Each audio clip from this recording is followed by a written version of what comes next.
టర్కీకి సంబంధించినటువంటి సెక్యూరిటీలో టర్కీ నుంచి బయలుదేరేటప్పుడు విమానానికి సంబంధించి ఒక విమానంలో ఎక్కి కళ్ళ ఎదురుగుండా అందరి ఎదురుగుండా ఏదైతే కీలకమైనటువంటి అమెరికాకి సంబంధించినటువంటి ప్రెసిడెంట్ విమానంలో ఎక్కి ఆ పైన వెనక దిగిపోయి మరొక విమానంలో వచ్చినటువంటి వ్యవహారంలో వీడియో వైరల్ అయినటువంటి నేపథ్యంలో ట్రంప్ ఇప్పుడు తాజాగా ఒక వివరణ ఇచ్చుకొచ్చారు. తనే ఒప్పుకున్నాడు, అది సెక్యూరిటీ థ్రెట్ అని చెప్పారు. టర్కీ నుంచి వచ్చేటటువంటి సందర్భంలో మేబీ ఏముంది, అది ఇరాన్ ఏ రాకెట్ లాంచర్లతో పేలుస్తుందో దేంతో పేలుస్తుందో అని భయపడ్డట్టున్నారు వాళ్ళు.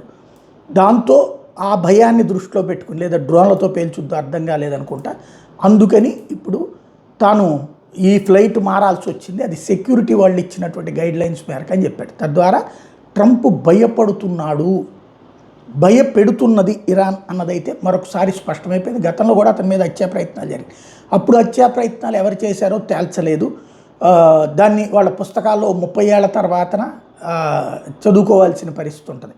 కాబట్టి ఇప్పుడు ఈ విషయంలో అయితే మాత్రం వెంటనే ఎక్స్ప్లెయిన్ చేయగలిగాడు.